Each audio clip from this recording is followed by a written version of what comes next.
రామాయణంలో రాముణ్ణి లక్ష్మణ్ణి మించిన యోధుడు ఇంద్రజిత్. బ్రహ్మాస్త్రం, పాశుపతాస్త్రం, వైష్ణవాస్త్రంలను ప్రయోగించగల వీరాది వీరుడు ఇంద్రజిత్. మాయాయుద్ధం చేయడంలో అరివీర భయంకరుడు ఇంద్రజిత్. దేవతల రాజైన ఇంద్రుణ్ణి సైతం ఓడించినవాడు ఇంద్రజిత్. ఒకేసారి 86 లక్షల మందితో యుద్ధం చేయగల అతి మహారథుడు ఇంద్రజిత్. రామరావణ యుద్ధంలో పాల్గొన్నది ఇద్దరు అతి మహారథులు. ఒకరు అంజనేయుడు కాగా రెండవ వారు ఇంద్రజిత్. అంజనేయుడు శివుని అంశతో జన్మించినవాడు కాబట్టి ఒకేసారి 86 లక్షల మందితో యుద్ధం చేయగల శక్తి ఉంటుంది. కాని ఇంద్రజిత్తు ఒక మామూలు రాక్షసుడిగా జన్మించి 86 లక్షల మందితో యుద్ధం చేయగల శక్తివంతుడిగా మారడం సామాన్య విషయం కాదు. చివరకు శ్రీరాముడు, లక్ష్మణుడు, రావణుడు, కుంభకర్ణుడు, సుగ్రీవుడు, జాంబవంతుడు, వాలి వంటి యోధులందరూ మహారథి అనే హోదాలో 7,20,000 మందితో ఒకేసారి యుద్ధం చేయగల సామర్థ్యం కలిగి ఉంటే వారికి 12 రెట్లు ఎక్కువ శక్తివంతుడిగా ఇంద్రజిత్తు ఉన్నాడంటే అతని సామర్థ్యం ఎలాంటిదో మనం అర్థం చేసుకోవచ్చు.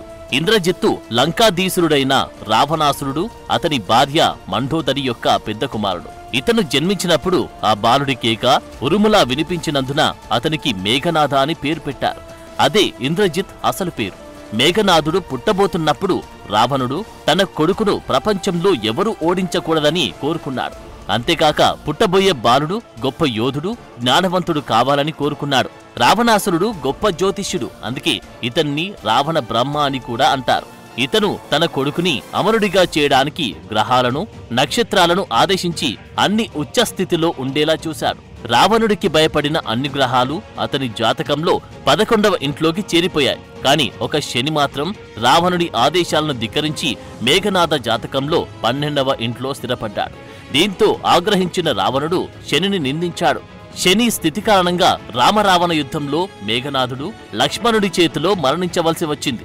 మేఘనాథుడు రాక్షసుల గురువైన శుక్రాచార్యుని వద్ద అనేక యుద్ధ విద్యలు నేర్చుకున్నాడు. ఇతని తెలివితేటలు చూసి అబ్బురపడిన శుక్రాచార్యుడు చిన్న వయసులోనే పాశుపతాస్త్రం, బ్రహ్మాస్త్రం, అలాగే వైష్ణవాస్త్రం వంటి అనేక శక్తివంతమైన దివ్యాస్త్రాలను ప్రయోగించడం నేర్పించాడు. మేఘనాథుడు సులోచనను పెళ్లి చేసుకున్నాడు. ఈమె విష్ణుమూర్తి వాహనమైన శేషనాగుని కుమార్తె. అయితే తన కుమార్తె మేఘనాథుడిని పెళ్లి చేసుకోవడం ఇష్టం లేని శేషుడు కోపంతో ఎలాగైనా అతన్ని చంపాలని లక్ష్మణుడిగా జన్మించి మేఘనాథుణ్ణి సంహరించాడని కొంతమంది అభిప్రాయం. ఒకసారి దేవతలకు, రాక్షసులకు మధ్య జరిగిన దేవసుర యుద్ధంలో ఇతర దేవతలందరితో కలిసి దేవతల రాజైన ఇంద్రుడు రావణాసురుడిని బంధిస్తారు. తన తండ్రిని రక్షించడానికి మేఘనాథుడు అమరావతి మీద దండెత్తుతాడు. ఇంద్రుడికి మేఘనాథుడికి మధ్య భయంకర యుద్ధం జరుగుతోంది. తనకున్న దివ్యాస్త్రాలతో దేవతలందర్నీ చిత్తుగా ఓడించి ఇంద్రుడి చేతులను కట్టేసి లంకా నగరానికి బందీగా తీసుకొని వస్తాడు మేఘనాథుడు. ఇంద్రుణ్ణి కొన్నాళ్లపాటు తన రాజభవనంలో బంధించి శారీరకంగా, మానసికంగా చాలా దారుణంగా హింసిస్తాడు రావణుడు. ఆ సమయంలో బ్రహ్మదేవుడు జోక్యం చేసుకుని ఇంద్రుణ్ణి విడుదల చేయమని మేఘనాథుణ్ణి కోరుతాడు. బ్రహ్మదేవుని మాటను మన్నించిన మేఘనాథుడు ఇంద్రుణ్ణి విడిచిపెట్టాడు.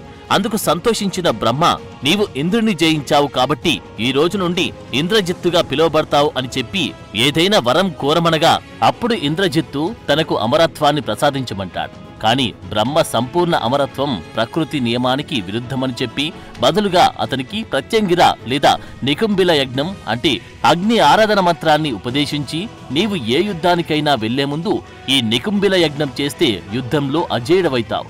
ఒకవేళ ఎవరైనా ఈ యజ్ఞానికి ఆటంకం కలిగిస్తే అతని చేతుల్లోనే నీవు చనిపోతావని, 14 సంవత్సరాల పాటు పగలు రాత్రి నిద్రపోని వ్యక్తి మాత్రమే ఈ యజ్ఞానికి ఆటంకం కలిగించగలడు అని చెప్పి ఇంద్రజిత్తుకు ఒక దివ్య రథాన్ని బహుమతిగా ఇచ్చి అదృశ్యమవుతాడు బ్రహ్మ. అయితే ఇక్కడ మనం ఆలోచించాల్సింది, చరిత్రలో ఎందరో రాక్షసులు ఇంద్రుణ్ణి ఓడించారు. కాని ఇతనికి మాత్రమే ఇంద్రజిత్తు అనే బిరుదు ఇవ్వబడిందంటే ఇంద్రుడు ఇతని చేతిలో ఎంత ఘోరంగా ఓడిపోయాడో ఇంద్రజిత్తు పరాక్రమం ఎలాంటిదో మనం అర్థం చేసుకోవాలి. ఆ తర్వాత ఇంద్రజిత్తు 7 రకాల యాగాలను ఆచరించి శివుడిని సంతృప్తిపరిచాడు. దీనికి సంతోషించిన మహాశివుడు ఒక ప్రత్యేక మాయాతామసీ శక్తులతో కూడిన వరం ఇస్తాడు.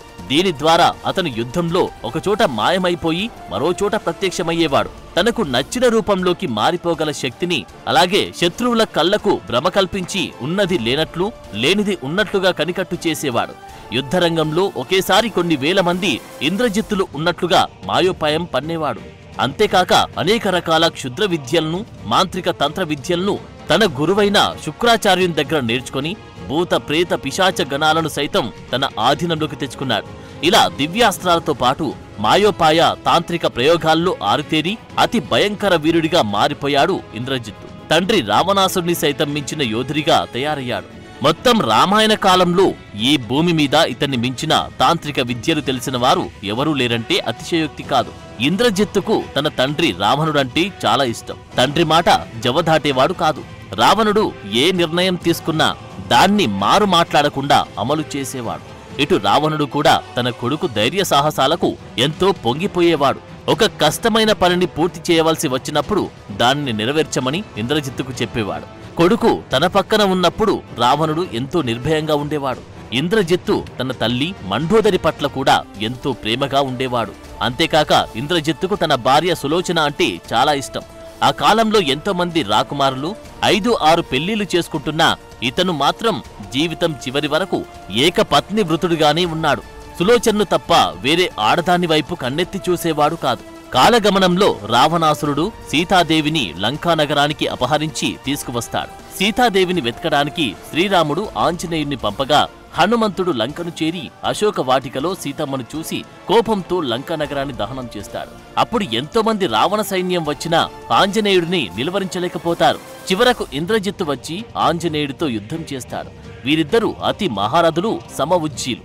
ఇద్దరి మధ్య యుద్ధం భయంకరంగా జరుగుతుంది. ఇద్దరు ద్వంద్వ యుద్ధం చేస్తారు. ఒకరిపై ఒకరు పిడిగుద్దులు గుద్దుకుంటారు. చివరకు బ్రహ్మాస్త్రాన్ని ప్రయోగించి ఆంజనేయుడిని బంధిస్తాడు ఇంద్రజిత్తు.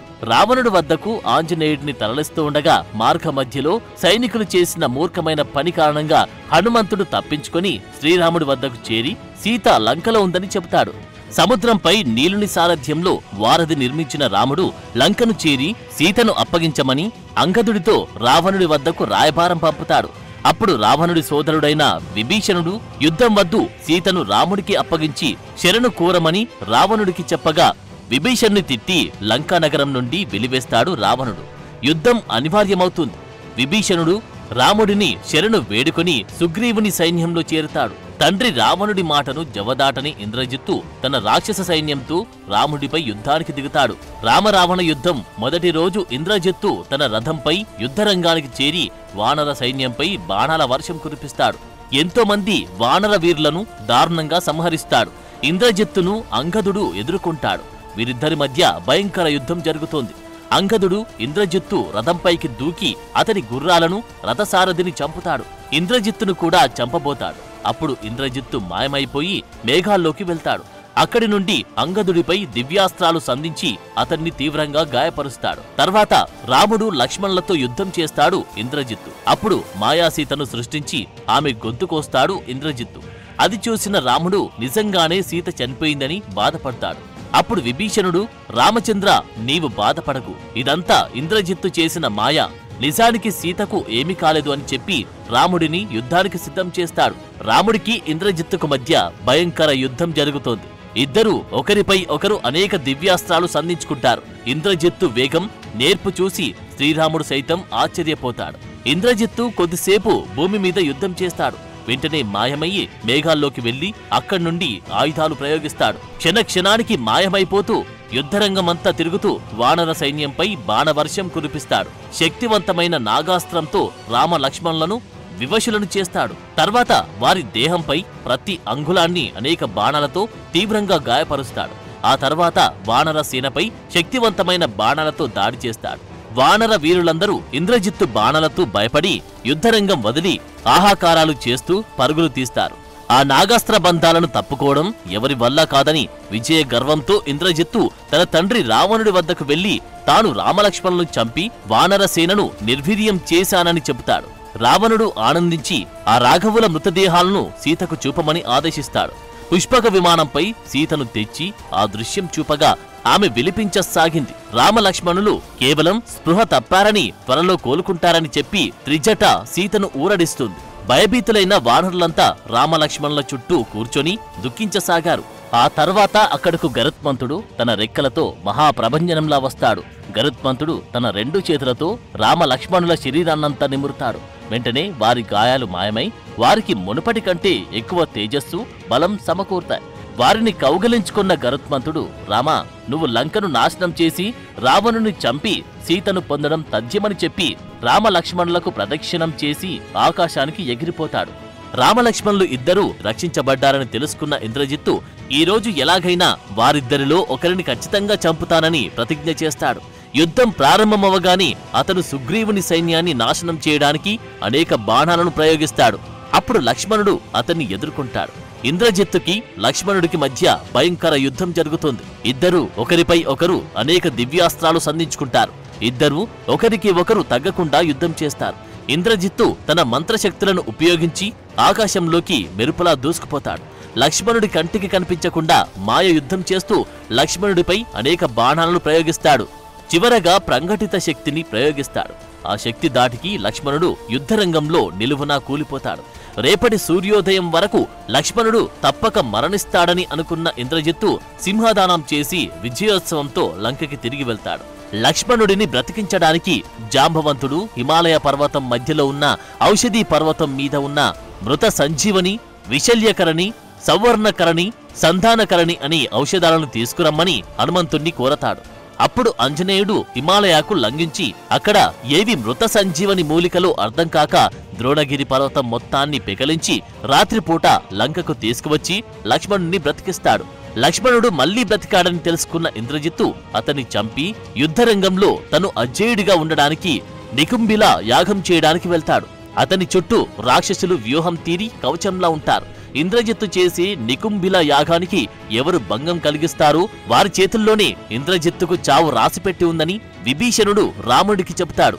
రాముడి అనుజ్ఞ తీసుకొని లక్ష్మణుడు ఆయుధదారి అయి హనుమంతుని భుజాలపై ఆసీనుడై జాంబవంత, విభీషణ, అంగద మొదలగు వీర్లతో నికుంభిల వైపు వెళ్తాడు. అక్కడ వారు ఇంద్రజిత్తు చుట్టూ ఉన్న రాక్షసులతో భయంకర యుద్ధం చేసి వారందర్నీ చంపేస్తారు. ఇది తెలుసుకున్న ఇంద్రజిత్తు చేస్తున్న యాగం ఆపేసి గుడిలో నుండి బయటకు వచ్చి లక్ష్మణుని పక్కనే ఉన్న తన బాబాయి విభీషణుని చూసి కోపంతో ఊగిపోయిన ఇంద్రజిత్తు ఈ రాజద్రోహిని ఇప్పుడే చంపేస్తానంటూ విభీషణుడిపై యమ అస్త్రాన్ని ప్రయోగిస్తాడు. అప్పుడు లక్ష్మణుడు విభీషణుడిని రక్షిస్తాడు. లక్ష్మణుడు ఇంద్రజిత్తుపై అనేక బాణాలను సంధిస్తాడు. ఆ బాణాల దాటికి ఇంద్రజిత్తు తీవ్రంగా గాయపడతాడు.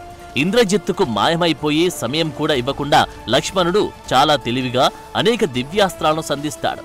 తీవ్రంగా గాయపడ్డ ఇంద్రజిత్తు తనకు చావు తప్పదని గ్రహించి చివరగా బ్రహ్మ యొక్క బ్రహ్మాస్త్రం, నారాయణుని వైష్ణవాస్త్రం, అలాగే శివుని పాశుపతాస్త్రం 3 అస్త్రాలను ఒకేసారి సంధించి ప్రయోగిస్తాడు. ఆ అస్త్రాలు అతి ప్రళయ భయంకర శబ్దం చేస్తూ లక్ష్మణుడి వైపు దూసుకువస్తాయి. అప్పుడు లక్ష్మణుడు వాటికి శిరస్సు వంచి నమస్కరించగా అవి అతన్ని ఏమి చేయకుండా అదృశ్యమైపోతాయి. ఆశ్చర్యపోయిన ఇంద్రజిత్తు లక్ష్మణుడు సాధారణ మానవుడు కాదని గ్రహిస్తాడు. అప్పుడు లక్ష్మణుడు మహేశ్వరాస్త్రాన్ని సంధించి ఇక్ష్వాకు వంశీయుడైన రాముడు ధర్మస్వరూపుడు సత్యవ్రతుడు అయితే ఈ మహేశ్వరాస్త్రం ఇంద్రజిత్తును వధించుగాక అని మంత్రసహితంగా ఆ అస్త్రాన్ని ప్రయోగిస్తాడు. అప్పుడు ఆ అస్త్రం ఇంద్రజిత్తు తలను తెంచి సంహరిస్తుంది. తన అనుమతి లేకుండా తన కుమార్తెను వివాహం చేసుకున్నందుకు ఇంద్రజిత్తుపై కోపంగా ఉన్న శేషుడు అతని చంపడానికి రాముడి సోదరుడు లక్ష్మణుడిగా అవతరించాడు. రాముడి వనవాస సమయంలో 14 సంవత్సరాలకు పైగా నిద్ర లేకుండా గడిపాడు. తద్వారా అతను ఇంద్రజిత్తును చంపే అర్హతను సాధించాడు. సో ఈ విధంగా అతిరథ మహారథుడైన ఇంద్రజిత్తు లక్ష్మణుడి చేతిలో మరణించాడు. For more videos like this, subscribe Big TV channel.